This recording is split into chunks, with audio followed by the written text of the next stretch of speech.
আসসালামু আলাইকুম। আজকে যে বিষয়টা আপনাদের সাথে শেয়ার করব সেটা হচ্ছে যে মেসেঞ্জারে আপনি এন্ড টু এন্ড এনক্রিপ্টেড চালু করেছেন, পাসওয়ার্ড সেট করেছেন অথবা পিন সেট করেছেন।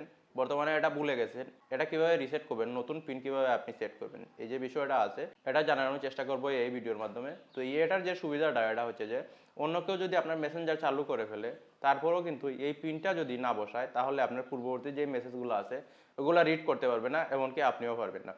আপনি এই পিনটা বসানোর পরই কিন্তু পূর্ববর্তী যে মেসেজগুলো আছে ওইগুলো রিড করতে পারবেন, তাছাড়া কিন্তু ওইগুলো আপনি দেখতে পারবেন না। তো এই হচ্ছে সুবিধাটা।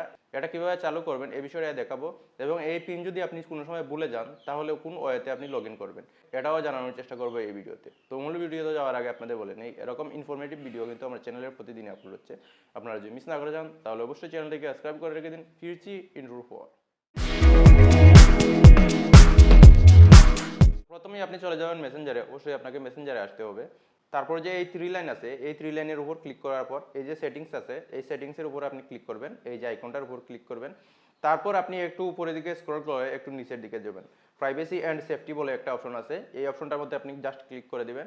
ক্লিক করার পর এই যে আছে এন্ড টু এন্ড এনক্রিপ্টেড, এই অপশনটাতে আপনি ক্লিক করবেন। ক্লিক করার পরে যে মেসেজ স্টোরেজ আছে এই অপশনটাতে আপনি ক্লিক করবেন। একটু দ্রুত দেখানোর চেষ্টা করছি। এই যে রিসেট পিন আছে এই অপশনটাতে আপনি ক্লিক করবেন। তারপরে এখানে আপনি আপনার ইচ্ছা মতো 6 ডিজিটের পিন বসিয়ে দিবেন। দুবার এটা আপনাকে টাইপ করতে হবে। তো দুবার টাইপ করার পরে কিন্তু এটা অলরেডি সেট হয়ে গেছে। তারপর দ্বিতীয় যে ওয়েটা আছে এটা আপনাদের সাথে শেয়ার করতেছি। এই পিনটা যদি আপনি যে কোনো সময় ভুলে যান তাহলে কিভাবে আপনি লগ ইন করবেন। অবশ্যই আমরা মানুষ, আমরা যে কোনো সময় ভুলে যেতে পারি।